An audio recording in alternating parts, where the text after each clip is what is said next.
मध्य प्रदेश के मुख्यमंत्री मोहन यादव ने शुक्रवार को मुंबई में आयोजित world Hindu economic forum conference में हिस्सा लिया। इस मौके पर मोहन यादव ने कहा कि किसी भी राष्ट्र की सशक्त अर्थनीति और वैचारिक दूरदर्शिता ही उसके विकास की संतुलित गति, स्थायित्व और भविष्य की दिशा तय करती है।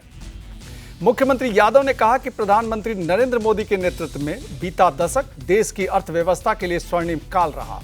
इस दौरान देश ने विभिन्न अंतर्राष्ट्रीय आर्थिक चुनौतियों से उबरते हुए विकास की नई ऊंचाइयों को छुआ है। मुख्यमंत्री यादव ने कहा कि ग्वालियर में 25 दिसंबर को भारत रत्न से सम्मानित पूर्व प्रधानमंत्री अटल बिहारी वाजपेयी के जन्म शताब्दी वर्ष के समापन के अवसर पर केंद्रीय गृह मंत्री अमित शाह प्रदेश के 2.5 लाख करोड़ रुपए से लागत के विकास कार्यों का लोकार्पण एवं भूमि पूजन करेंगे। मुख्यमंत्री यादव ने सभी को अभ्युदय मध्य प्रदेश ग्रोथ समिट में शामिल होने के लिए ग्वालियर आमंत्रित करते हुए कहा कि यह आयोजन उद्योग एवं रोजगार वर्ष के सफल समापन का साक्षी बनेगा। विश्व की जिस प्रकार से शीर्ष अर्थव्यवस्थाओं में तेज गति है, जीडीपी में निरंतर वृद्धि हो रही है, स्टार्टअप इकोसिस्टम से लेकर manufacturing, infrastructure, digital economy, green energy, space, semiconductor, सभी क्षेत्रों में अभूतपूर्व प्रगति हो रही है। Make in India, startup India, digital India और आत्मनिर्भर भारत जैसे अभियानों ने भारत को केवल उपभोक्ता नहीं बल्कि निर्माता और नव प्रवर्तक के रूप में स्थापित किया है। Heartbeat of India, growth of Madhya Pradesh ऐसे सब्जेक्ट के आधार पर जब मुझसे बोलने के लिए कहा गया तो निश्चित रूप से निवेश से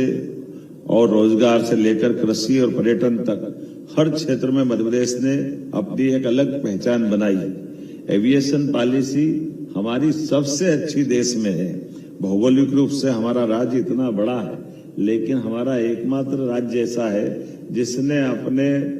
धार्मिक पर्यटन से लेकर सामान्य पर्यटन और सिंगरोजली से लेकर ऐसे के इंडस्ट्रियल क्षेत्र में भी हमारी खुद की विमान सेवा चालू की, हेलीकॉप्टर सेवा चालू की। अपने लिए केवल प्रदेश के लिए नहीं, प्रदेश के बाहर देश में भी और देश से बाहर इंटरनेशनल लेवल पे भी वीजीएफ दे करके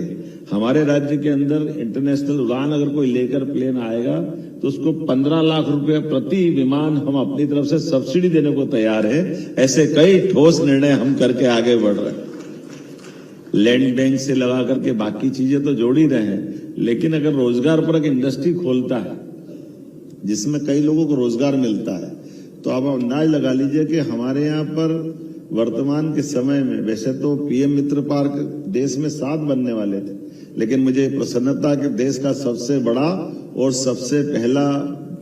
पीएम मित्र पार्क का भूमि पूजन स्वयं यशस्वी प्रधानमंत्री ने धार में करके हमको ये सौगात दी है।